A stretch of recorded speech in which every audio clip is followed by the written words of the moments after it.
Good evening, friends, and welcome to the fourth week of our 2022 Lenten season. My name is Jo Bell, even though it says Sanctuary in the Woods down there. I'll be your host tonight. I'll fix that shortly. But I want to just encourage you to open your hearts tonight. We've got some great story. We've got some great music. And I can't wait to see what you add. And we create this wonderful community of conversation during Lent. I'm going to pop a couple slides up, even though most of you have been here with us many times. Uh-oh. Who's coming in? It's Granny Bell. It's Mom. It's Mom. What is Oak Island not on tonight? Oak Island's in an hour, Kevin. Stop it. Hi, Mom. I hope she was intending to come on. Hi, Cynthia. Hi, how are you? We're great. Cynthia, we've got a wonderful surprise for you tonight. You're going to love the ending, my friend. Mom. Oh, I like that. Oh, you're going to love it. You inspired us. You were a saint to us last week, Cynthia. Well, you're going to love the beginning. Oh, I love all about it. Yeah, I love the beginning, the middle, the end. As long as my mom can get sound going here. You might have to call her, Cheryl. Anyway, I'm going to welcome the rest of you and start us up, okay, until Mom's audio connects properly. But I do want to thank you for coming tonight. Again, we love you if you can have cameras on, because we just love looking at each other's faces and thinking we're around the living room and chatting about these amazing topics that we have tonight. Also, if you put yourself into gallery view, that way you can see all the people talking rather than just one person talking. Hi, Mom. Hi, Mom. Oh my God, I don't know this because even though she's on. Okay. So anyway, communication. If you would love to have a little reminder on Tuesday afternoons, we have a text feature. And if you open your chat box there and you pop your cell phone number in the text box, we will send you a little text on Tuesday afternoon, just one, but we'll send you a text to let you know what's coming up tonight at Sanctuary Online. Also, you can always reach us at our Facebook page, Sanctuary in the Woods, and you can also email us at talktous@sanctuaryinthewoods. So we love chatting with you. And speaking of loving just being with you, here's the calendar we've been going through for Lent. And I want to draw one possible shift tonight. We've gone all the way through. Tonight is March 29th, and we're doing Saints of Courage. Ken has an amazing program for us on sharing his personal saint. Next week, though, I want to tell you, and it's a teaser. Jane Ann called in this afternoon and gave me a story that is going to just wow you for next week. For your homework is to go and to reach out to one of your saints. We'd love your saints to come on with you. We'd love photographs and stories, maybe even a video, you can get as wonderful as you want. But during Lent this year, we have said, take something on, reach out, either to folks who have shined light on you, our definition of being a saint, or a story of when you have been called to shine light onto someone else. Either works. We love celebrating ourselves and great people in our lives. So that's next week, okay? And we just realized, we're chatting at dinner tonight, our Seder dinner that was going to be how we ended the Lenten series, we realized that although it's during Holy Week, it's not during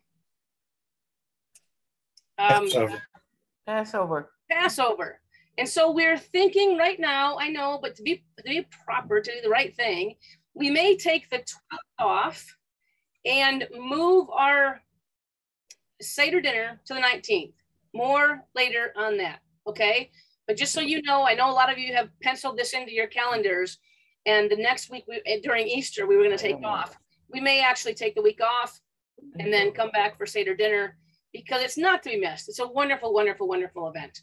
And speaking of wonderful events, next month in April, our book of the month is Project Hail Mary, which is a fun book to read. A lot of you have already started it. These are all the books we've already read. You all always amaze me. But again, we got a whole month to pick up Project Hail Mary and to enjoy that. Okay, so at that point, I think I want to stop sharing here and ask if you have any stories from homework. Last week, we talked about finding people, saints, who have been charismatic in our lives, maybe. And so I'm just opening this up to any stories that you might have. Kevin, bring it, my friend. I'll go ahead. So, if I could, I don't know if I can. Am I allowed? Oh, yeah. So I'm going to share my screen. So this is my saint. This is my grandmother, and she was an incredibly charismatic woman, and she was honest and said what was on her mind and had no fear of doing that. But the thing that inspired me most about my grandmother was her amazing ability to not judge. She died sadly 3 days before my birthday, and as is the tradition in Western world, that means she was buried on my birthday. Oh, God. Yeah, my 18th birthday. So she never got to know my sexuality from me. Who knows? She might have figured it out.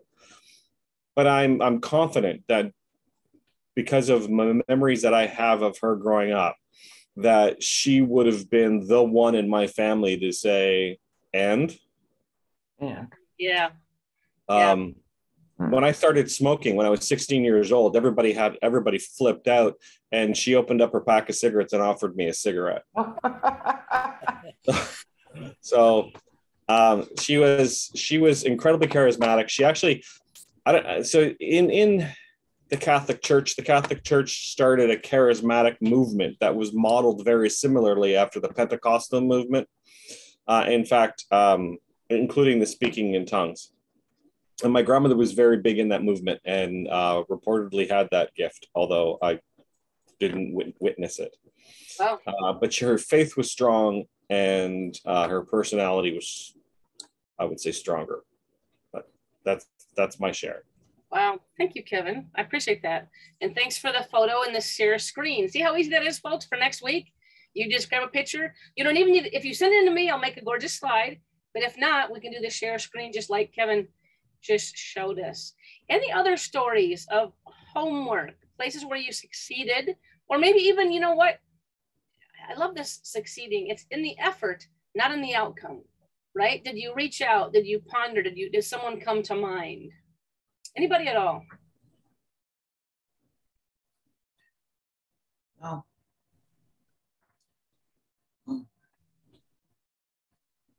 Okay, I'll share. Thank you. This is a little bit of a atypical way of caring, but it's something that I think about often. I am blessed with great friends who I have been friends with for 26, 27 years now. Really, really, really, really close friends. And probably about 15 years ago or more than that, maybe even closer to 20 years ago. Some other friends were going through a really hard time, and I won't get into all that, but it impacted me very greatly. And I was in a very bad, very dark place, hurting for my other friends. And my friends, Jeff and Danny, they were the epitome of being there without trying to fix it, right? Knowing they couldn't fix it.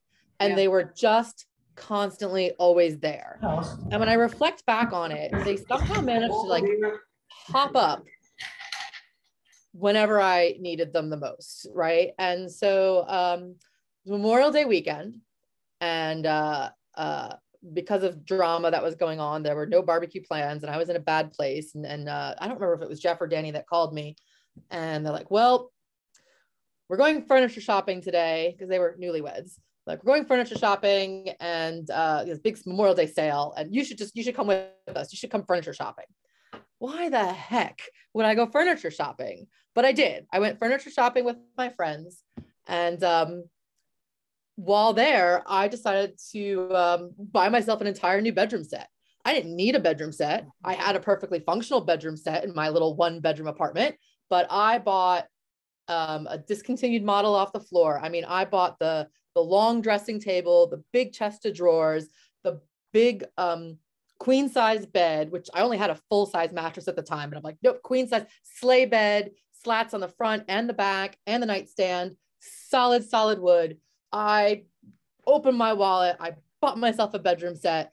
I mean, call it therapy shopping or, you know, whatever. But my friends were like, you're coming out today, you're buying us this bedroom set. Well, that's still the bedroom set I have. And it's so funny that it's like my furniture in my house. And I just oftentimes, like, if I go to bed in a crappy mood, I will just think about how Jeff and Danny did not let me sit and wallow that weekend. They didn't say, well, we're busy, we're doing household shit. Sorry. We're doing couple stuff. They said, come to the furniture store with us. And I think that that's sometimes like the true friends, they don't always look like heroes, right? They're just there. And those are the kind of friends I have. So I just wanted to share the story of how I got my bedroom set because I had a shitty day. Kristen, that epitomizes saints, right? I mean, and it is just, goodness, I'm gonna crack this open again. It epitomizes this, the quote we use to open up Creating a Life That Matters, right? The curriculum we took this series from. It's about being cracked open. It's about letting light shine, right? And the simplest thing, I think, but the profound thing that you just told me, a lesson I had to learn it took a long time for me to learn, was to be without fixing. Yeah. You know, that total presence. And where the person who's there knows their presence is enough, and you as the receiver of that light is one that is so thankful that that's all they're giving you is their complete presence, right? Oh, brilliant. Thank you. And thank you for finding it in the small places. I mean, a lot of the saints that I'm sure you look to, like Kevin, you know, when you think of your grandmother, what a huge person in your life. And yet it's the simple things. It's the little things. And the reason I popped this quote up again tonight is I want you to keep remembering the second half of this.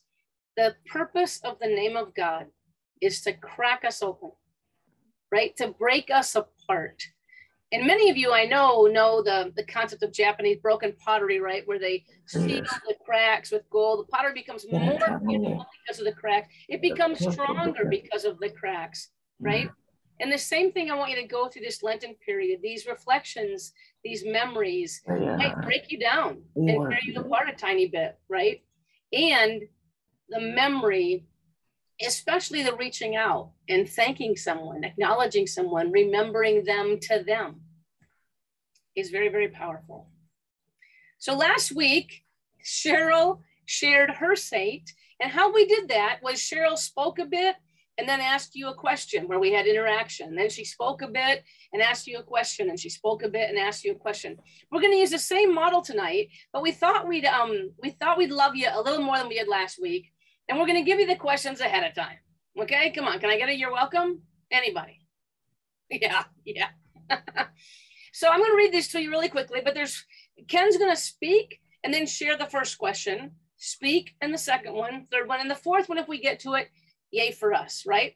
We want you to think tonight, have you ever just read a book or heard a lecture or a sermon, maybe even just had a conversation with someone, but during that time you learned something so new and different that it actually changed your life? Okay. Now, second question is going to be, have you ever had the experience of meeting someone that you had admired from a distance, right? Maybe because of the light that was always shining through them, but then you got to be around them and you got to get to know them better. So maybe some folks can come into your mind around that question. And then we're asking you to see if you can remember the single most inspiring act of courage you ever saw someone make, which according to you makes them a saint, someone the light shines through. And then if we have time tonight, we're going to close before homework and before a really powerful ending with the most important piece of advice you received from one of your personal saints. All right? So you don't have to answer all of them. And maybe even I'll fire these off in the chat so you can keep them. But just something to think of as we go through. And Ken, I stand in front of a line that is so excited to listen to what you're about to share tonight. So would you like me to show the picture right away or come to that at a certain part in your presentation? Yeah, let me come to it at a certain point. Perfect. They are all yours, my friend. Okay, wonderful. Thank you, Joe. Hi, everybody. Tonight, I want to introduce you to my saint. In 1965, I was a student in the Southern Baptist University studying theology, being indoctrinated in Orthodox fundamentalist theology. But in our town, there was another university, a secular university. And one day I was in their philosophy department looking for something, and I came across a book called Historic Faith in a Changing World. And for some reason, I just sat down at a table and started reading it. It was a book by Dr. W. Norman Pittenger. I'd never heard of him before, but as I started reading this book, it opened up a new way of understanding the Christian faith, a new way of understanding theology that I didn't even know existed in the world. For example, I was being taught things like the Bible is literally true. Every word of it is literally true. If you question one thing, you question everything. And this book said the Bible is made up of many different kinds of literature. Some of them, like poetry and allegory, cannot be taken literally, because if you take them literally, you will destroy them. And I had just been taught a section on angels, which said, because the Bible says that there are angels who have human form and wings, and they're flying all around us, but we can't see them. That means they are actually literally there. And this book said, what if angels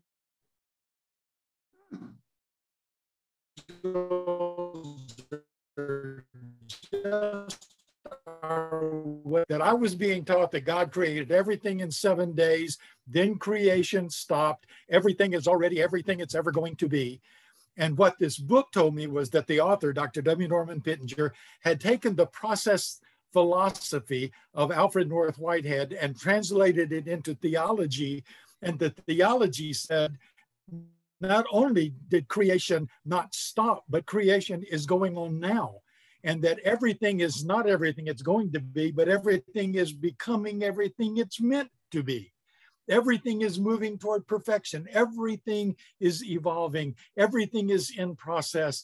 And God is in this mix with us. And even God is changing in all of this. And that, after I sat and read that book, it took me about 4 different occasions to get all the way through it. I was a confirmed closet liberal from that day on, compared to everybody around me and everything that I was being taught. That was 1965. For the next 10 years until 1975, every chance I got, I would go into a library and try to find something written by Dr. W. Norman Pittenger. I found out that he was the Dean of King's College, Cambridge University, Cambridge, England. But at that time, he had already written and published more than 20 books, hundreds of articles, one of the most prolific theologians of the 20th century. And so I read everything I could, and the things that he wrote that I was able to read during that time probably were more important in forming my own personal faith and theology than just about any other single thing. And then something really amazing happened in 1975. But before I tell you that story, I want to stop and see if anybody wants to respond to that first question. That one book literally just changed my life. Have you ever read a book or had a conversation or heard a lecture or a sermon or maybe saw a movie, any event like that in which you learned something so new and different than your worldview at the time that it literally changed you? Anybody have that experience? I do. I mean, I have several books, but the main one that changed my life completely was I began reading the Shirley MacLaine books. And I have read almost all of her books now, and she's gone beyond my comprehension at this point. But with some of her later books. Not that I don't believe it, but I just have to get it in my head and contemplate on it. But I wish I had the opportunity to be by her and say how much she changed my life for the better, completely changed my life. And it was her, she was so brave, because so many people put her down. They teased about her. They said she was, you know, the devil. I mean, everything you can imagine, every bad connotation you can imagine people would use about her. And yet there was a whole lot of people like me who were beginning to see this huge light in their life. And that is, if we're looking at books, that's the ones. And I don't know if I think I told y'all this one time. Let me just quickly say, I've only been able to read the books that I've been able to comprehend. And one time I started reading one of her books, and it wasn't going in. It just wasn't going in. And I thought, well, that's strange, but I kept trying, and suddenly I lost the book. And about 6 months later, I looked my entire house over. I had bookcases. It was when I was married to my husband, and he was an avid reader and bought huge books. And so we had all these bookcases, but I looked at every single book and trying to find this book. About 6 months later, I looked on the same bookcase I'd looked on a jillion times trying to find this book, and there it was. And the minute I picked it up, I understood everything she said. And that was to me a bit of miracle. And I think she has opened up a whole mode of thinking, spirituality, that is beginning to make sense to some people, not everybody, but some people. And I think it has changed a lot of people's lives. I was just one very small person that it has. Thanks. Thank you so much, Janice. And you know, it's funny, right before you said her name, I knew that's what you were going to say. Yeah, I know, I admire her. Yeah, absolutely. Cynthia, you had your hand raised up. Well, I wanted to state, and Ken knows her more than as well as others. My partner, Darlene Stilley, came to MCC, and Ken did that for her. She just opened up, and she had been very active in the women's movement, and she didn't understand her sexuality, though, as spirituality. She'd been raised in a very, very fundamentalist group called, it was very fundamentalist. Anyway, she heard sermons by Ken and Jay Deacon, and she just changed, and she just embraced everything. And, you know, when we talked about saints earlier, I thought, you know, I got to get on with this. With Darlene is deceased 4 years ago, but I have to keep, you know, working on her legacy. I guess my point is, I just got everything situated with my estate today to give all her first cousins $10,000. That was one of her wishes. And this institution about saints and things has just caused me to move on. I just got the permission today to do that with the estate. And I'm just saying that the MCC Church with Jay Deacon and Ken, well, Ken first, and Ken, you know, this Easter is when I'm going to give out those checks. And by the way, many of them are fundamentalists. And I said to Darlene when she was past dying of cancer, Darlene, do you really? Yes, she said, I want these people help me grow.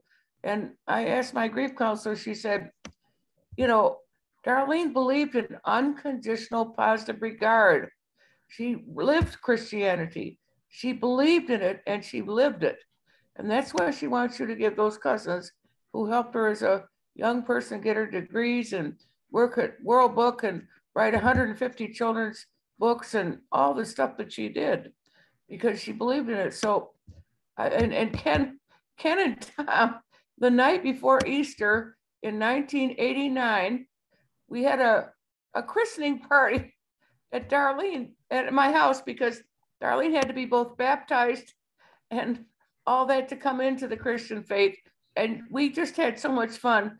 It was just a small group of 10 or 12 people, Ken Martin, Tom, Jay Deacon, but people brought gifts you'd bring to a child to christen them. And it was so much fun. I'm just saying that this is a saint. This is a person who embraced us. She later led a demonstration to give you, there's so many. She ran a demonstration at Wheaton College because they were doing the Pray Away the Gay thing. And Darlene organized all that, got all the pastors to speak, got everybody lined up, just did, and brought, everybody in for it. And so I've decided to give out these checks to her relatives, and people, I've said, this one is not with us or whatever. And I'm like, listen, she believed in unconditional positive regard. And before she died of cancer, I had many chances to talk to her, and she went, these relatives helped me in my childhood. I want to give them something. So thank you. It's just a good example. It's a great example. It's a great example. And Cynthia, once again, you're actually doing the homework. You're doing the work we've asked folks to do. I am. You're taking the action, my friend. So thank you so very much for sharing that. And Ken, before we jump to you one more time, I'm going to go to Dr. Aaron. Dr. Aaron, you have a little story to tell, and then we'll pop back to you, Papa. Oh, thank you. That was beautiful. Thank you. I would say 9 years ago, when my best thinking landed me in Alcoholics Anonymous, that program, like it has done for so many, completely changed the trajectory of my life, and the 12 steps being summarized basically into, I can't, God can, I think I'll let him. I'll say that again. I can't, God can, I think I'll let him. Completely changed my life. And I look back on my years of watching Oprah, and one of the quotes that Maya Angelou said also guided my life and probably created this psychologist in me, which was, when people know better, they do better. Yeah. When people know better, they do better. And if they don't do better, you get to, like, people show you who they are the first time, believe them. Those two quotes from Oprah was my personal development when I was being raised in a family that didn't speak that language.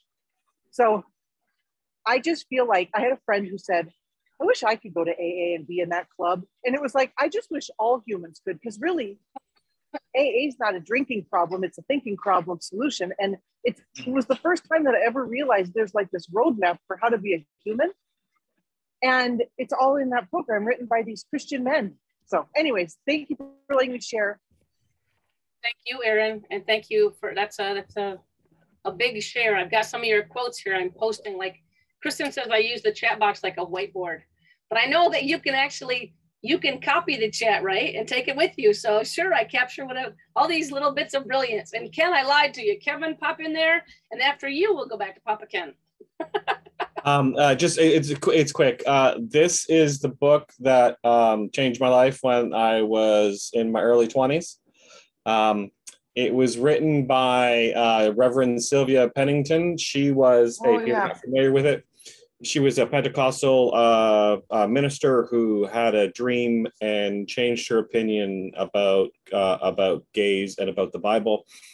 And growing up religious, as I did, I had a lot of guilt in my 20s. This didn't necessarily bring me back to religion at that point, but it allowed me to put to rest some of the issues that I had, that people told me that I should have had as I was growing up based on the Bible. So good book. Thank you, Kevin. Papa, apparently that was a really good question. So good. Come to your next part. Okay. So 10 years after I found that first book by Dr. Pittenger, 1975, I had just come out the year before, moved to Chicago. I'd become the pastor of the MCC church there. Tom and I had been together for a few months. The MCC General Conference in 1975 was held in Dallas. And when the promotional material came out for that conference, I was sitting in my office. It came in a big envelope. I opened it, was going through it. And it said, the keynote speaker for this conference will be Dr. W. Norman Pittenger. Well, I really didn't even believe that could be true until I got to Dallas, and there he was. And after his first plenary session, I got up the nerve, and Tom and I walked up to him, and I introduced myself, and I tried to tell him how much he had meant to me. And he said, asked Tom and I how long we had been together. And he said, are you a pastor? And I said, yes, in Chicago. And he said, well, I'm coming to Chicago next year for 6 weeks. I'm going to be the guest scholar, and I'll be staying at St. James Cathedral, which is the Episcopal Cathedral for Chicago. And he said, before I come, I'll call you and we can get together so we can talk some more. So I thought that was very sweet of him to say. Almost exactly 1 year later, I walked into my office one day and my assistant said, who do you know in London? And I said, nobody. Why? And he said, because somebody just called you from London and they're going to call back in a few minutes. And when the phone rang, it was Dr. W. Norman Pittenger. And he said, I'll be in Chicago in a few weeks and I really want to see you and Tom. Can we have dinner together? And so I said, yes, of course. We set up a date for him to come to our home to have dinner with us. And a few days after he got to Chicago, he called me back and said, I have a former student who lives in Chicago. Is it okay if I bring him to dinner at your home also? And we said, yes, of course.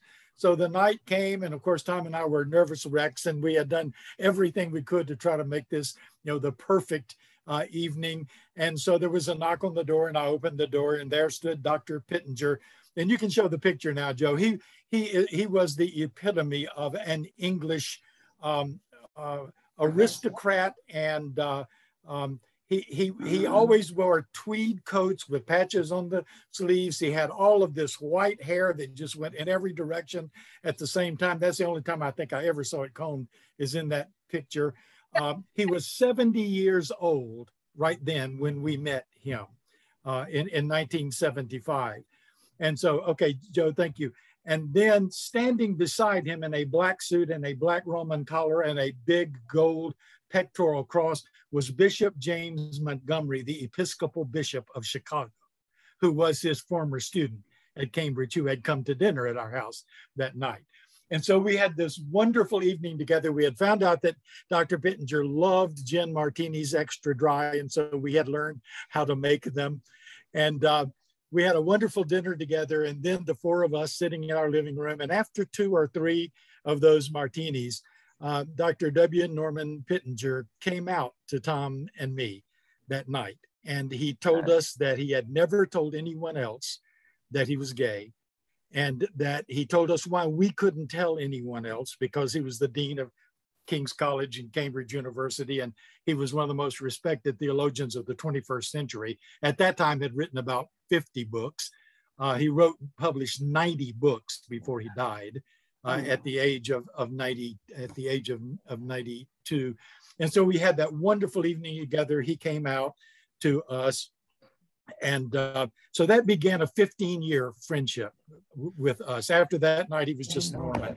And so while he was there in Chicago, he would come and stay at our house a couple of nights a week for the remainder of the 6 weeks that he was there, because they wouldn't let him drink martinis at the cathedral. And so he would come and spend the night with us, and so that he could drink his martinis. And we stayed in touch then when he went back to England. We stayed in touch. Like many people of his generation, he was a prolific letter writer. He wrote long, beautiful letters to Tom and me. And just as an aside, Bishop James Montgomery, after that night, we got about 2 weeks later, we got a beautiful embossed gold card that said, St. James Cathedral wishes to extend our gratitude for your hospitality to our Bishop James Montgomery. And then about 2 weeks after that, we got a handwritten note saying, thanks guys, I really love the evening, hope we can do it again soon, James Montgomery. And then we got a Christmas card signed, Love, Jimmy, and that Christmas. And so we had this wonderful relationship also with Bishop James Montgomery after that evening. But that began a relationship with us and Dr. Pittenger, which lasted for almost 20 years. So now, before I tell you the third and final story that I want to tell you about that relationship with him and why he is my saint of courage. This second question, I just wonder if any of you have had a similar kind of experience of someone that you just admired from a distance, had no idea you'd ever maybe get to meet, but then you got not only to meet that person, but to actually get to know that person and for them to become part of your life. Anyone have that kind of experience? Yes, I had that experience with Emily, Doctor, I call her, Reverend Dr. Emily Towns. I knew she was a feminist. I knew she was active in Chicago. I knew she was working on her PhD. But anyway, there was a long, long story. She later gave 2.5 years to MCC as an interim. And I never thought, I knew she was a theologian, and I never thought we would become friends with her.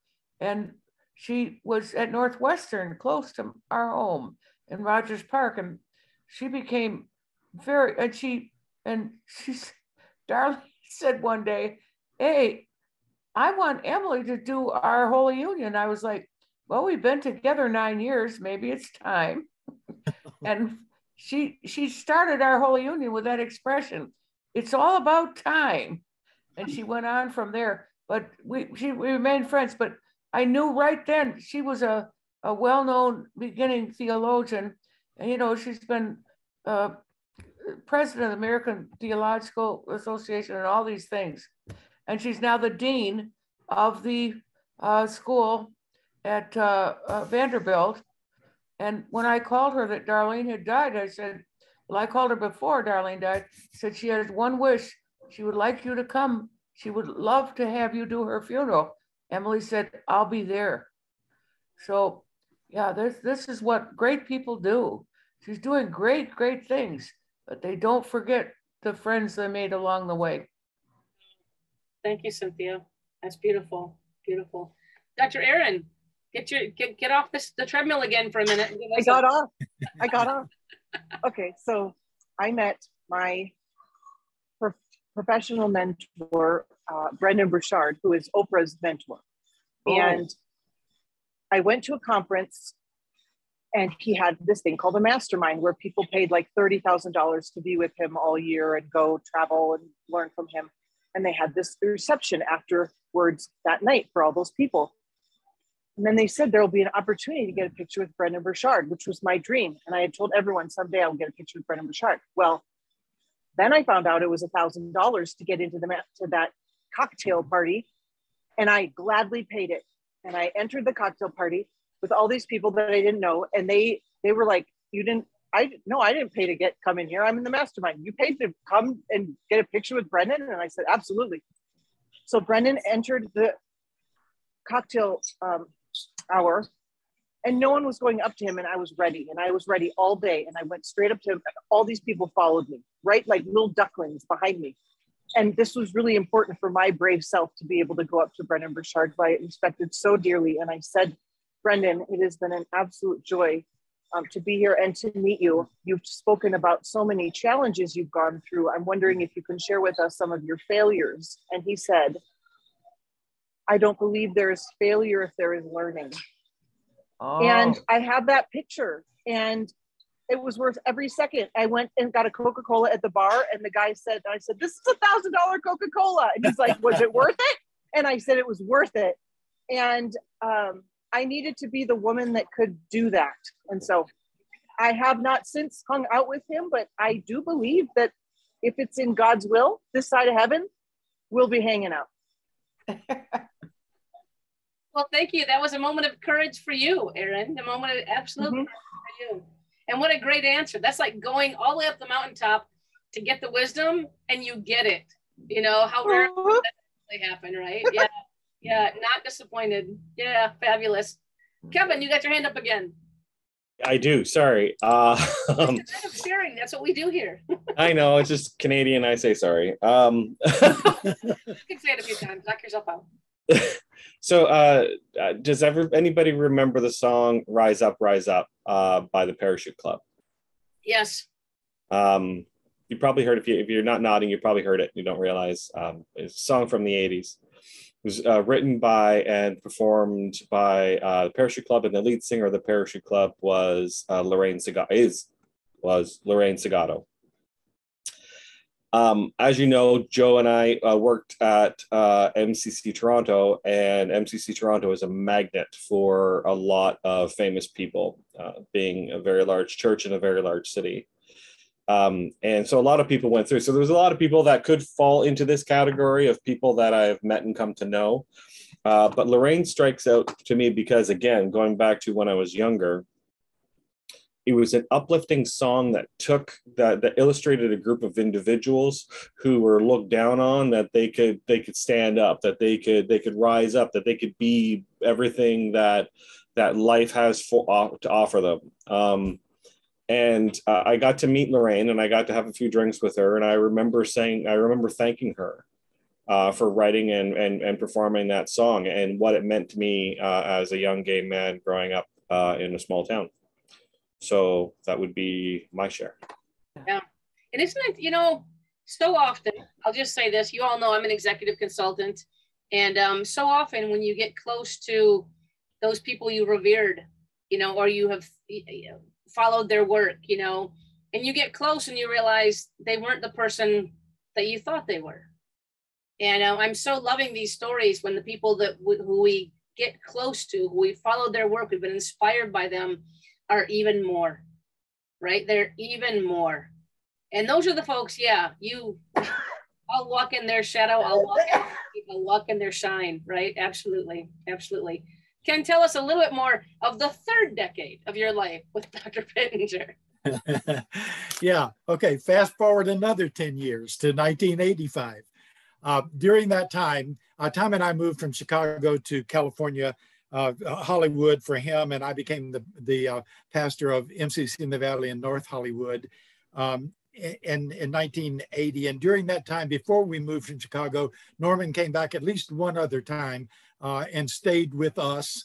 And so that just deepened our friendship and relationship with him, and we continued to exchange letters. And then after we moved to California and we lived in North Hollywood, I got a call from him one day. And he said, believe it or not, I'm coming to Los Angeles. I'm going to be the visiting scholar at Fuller Theological Seminary and at Claremont Theological Seminary. And can I stay with you and Tom while I'm there? And we said, well, yes, of course. And so he just moved in, with us while he was there as the visiting scholar. But during that time, I mentioned that he published 90 books in his life, which made him one of the most prolific theological writers of the 20th century. Many of his books are still used as textbooks all over the world in theological schools. And he is pretty much acknowledged as the father of process theology, that theology that insists that God and the world are not static, but are still in creation, at this moment, and that we are co-creating everything with God, and that God is changing along with us. It's just such a beautiful and exciting theology compared to what many of us grew up with, at least. Some of you MCC people probably don't know that during the 80s, we had our own publishing company. It was called the Universal Fellowship Press, and actually published several very important books. And I think it was 1984, it may have actually been in 1985, one of the books that our press published was a book which Norman wrote. Norman wrote a book entitled Christian and the Gay. And in that book, at the age of 80, and one of the foremost theologians of the century, he came out to the world. And that's why, to me, he is a saint of courage. To be in the position that he was in, and to be 80 years old, and for it to be 1985, which it was very different coming out in 1985 than it is now, makes him that saint of courage to me. And just one real brief story. In 1985, while he was staying with us, it happened to be an anniversary weekend for our church, and we had a big anniversary banquet going on in a big hotel there in Hollywood. And it was a Saturday afternoon. The banquet was that night, Saturday night. We were sitting, there were 5 or 6 other people at our house, and we were sitting around the pool, and Norman was there. And I suddenly remembered something I had forgotten to do, something that at the moment seemed really important to me. And I got so agitated and so angry with myself for having forgotten this and trying to figure out how am I going to get this done by tonight. And I walked into the kitchen, and Norman followed me into the kitchen, and he took my face in his hands like this. And he said, "My dear Ken, you really must be gentler with yourself. Remember, in God's eyes, you are still a work in progress." And that was one of the last things that he said to me personally. He went back to England. He got very, very sick, and he died just a few years later. But he is my saint of courage for being this preeminent theologian of the 20th century who decided at age 80 to write a book called Christian and Gay. And by the way, he dedicated that book to Tom and me. That book is dedicated to Tom and me. But to come out at age 80, and tell the world that he was gay, saint of courage. So the next question is, what is the single most inspiring act of courage you ever saw someone make, which according to you makes them a saint? Yeah, and I'm going to actually put both of those together, the last two, just be okay. Sure. So I posted those, my friends, in the chat. You can see both of them. So Janice, you had your hand up. Jump on this, girl. My wife. She was one of the most courageous people I know. I know some of you know my story, but our story. But I was 12 when I first met her, and she was a mentor to me. She was our counselor in our junior high school. And I asked her if I could be her office aide. I was interested in a career of that nature at 12.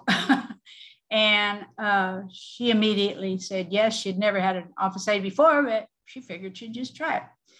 And we became very close as student-teacher kind of a relationship. And so I was in her office every morning, and I did things for her during the day if she needed things done. Well, needless to say, I admired the heck out of her. Many years later, I was about 40. No, I guess I was about 40. A lot had gone on in my life, a lot of changes, and I was feeling a lot of things. I was feeling pretty much like I was the worst person in the world, but I couldn't help it. I could not continue living in the same mode that I was living. And I had already figured out that I really wanted to be with women. And so it took me a year, but I found her because her name kept coming to my head as the person I needed to talk to about this. And finally, after about a year, I found where she was, and I wrote her a letter, and she immediately wrote me back. And before long, within a 2-year period, after we met about every 6 months just for dinner or whatever, when she would come from Hawaii to Texas to see her family. And about 2 years later, she called me after we had met a time or two while she was in Texas. And she was one of the bravest people I think I've ever known. She told me, now keep in mind, 25 years difference in our age. She told me she was in love with me. She didn't want to be a problem because I already had enough of those. And but she wanted to support me in whatever way I needed. And I mean, it was like this huge flash of lightning. I was in love with her too. And it didn't even occur to me until she said that. And she was risking, she'd been in a 19-year relationship. She had been, all of her family, that she was out to most of her family, but she had never actually said anything. Or they assumed maybe she was out. But anyway, throughout our entire 32-year relationship, she continuously supported me, continuously took risk to be the person she knew she was, and put herself out there.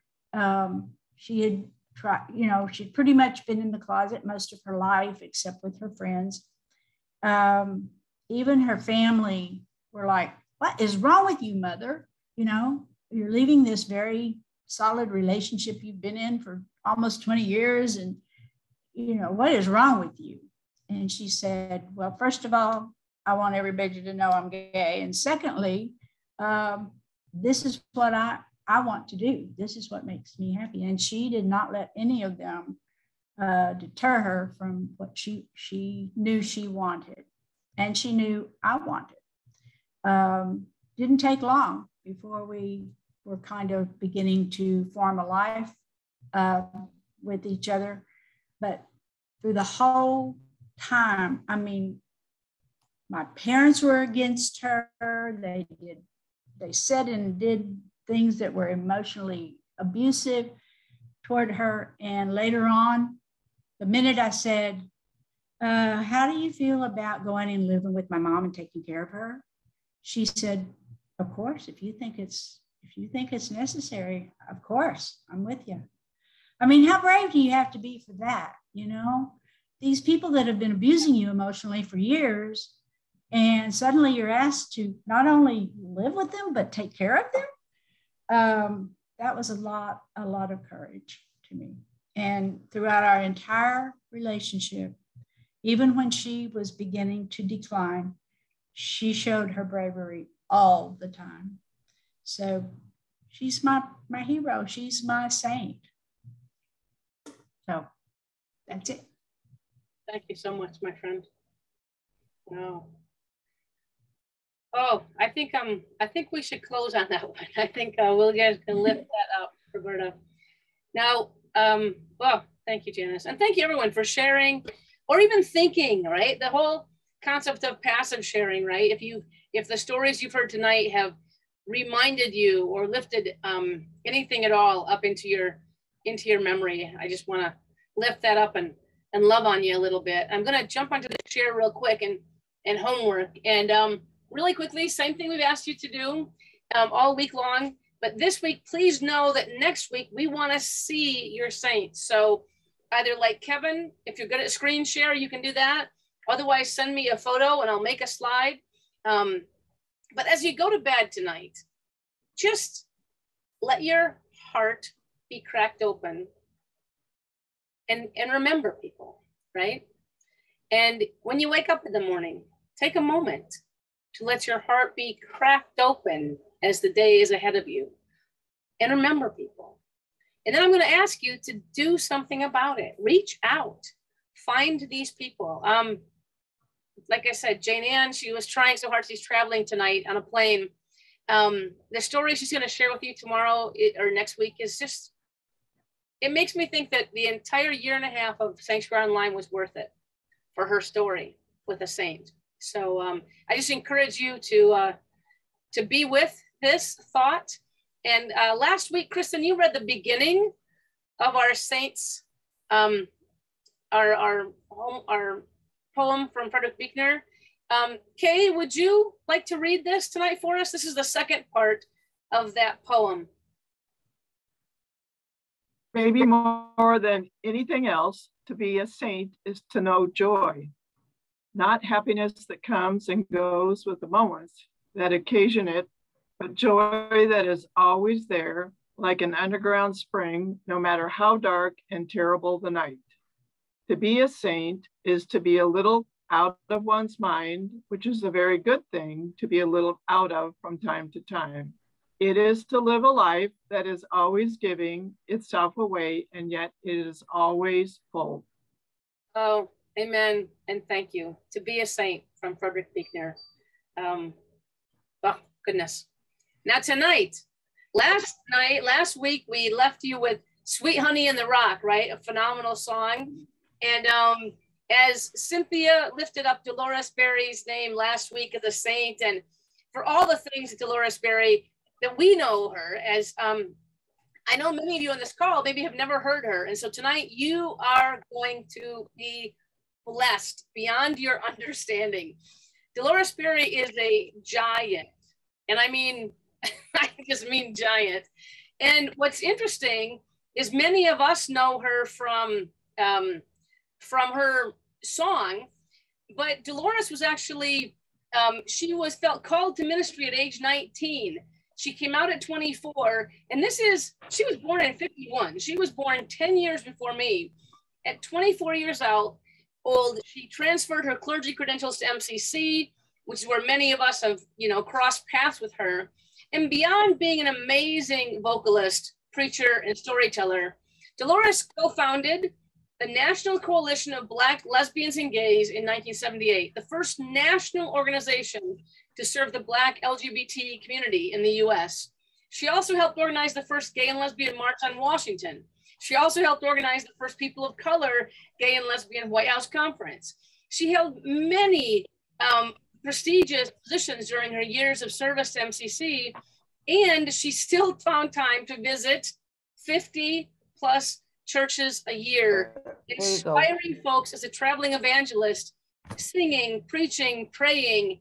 And tonight I'm going to show you a video clip that is one of her, it's her by far most popular on YouTube, but it's the song You Raise Me Up, but it is sung in a way I believe you've probably never heard it. Dolores was known for changing the lyrics to songs. And she sings, "You raise us up so we can dance on rainbows." And so tonight as we exit, and if you have to leave, close off after she's done, my friends, have a fabulous week of Lent. And I'm gonna ask you to give a listen here to Dolores Berry's version of You Raise Me Up.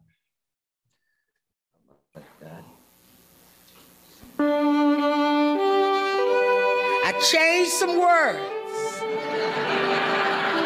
Those of you who don't know me, I'm known for that. I put in rainbows and purple seas.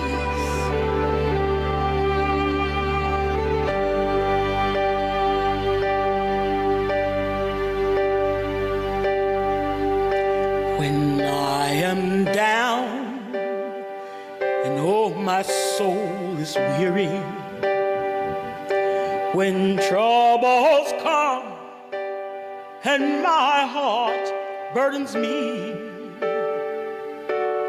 I stand still and wait here in the silence till Jesus comes and sits a while with me. You raise us up so we can touch rainbows. You raise us up to splash in purple seas. We are tall when we are on your shoulders, Lord. You raise us higher than some churches want us to be. Can I get a witness? It's an amen moment, amen. I am thrilled with this song because there are times when we feel so low, but we know somebody. You raise us up so we can swing from rainbows. You raise us up to dance on purple seas. We are tall on your shoulder. You raise us higher than some of our families want us to be. So witness, you raise us up rainbows. You raise us all to drink from purple sea. We are tall on your shoulder. You raise us high. And some presidents want us to that slipped out. You raise us up. I know there are Republicans in here. I love you too. You raise us up to swim in purposes. We are tall on your shoulders. You raise us higher. And some people said we were clean enough to be.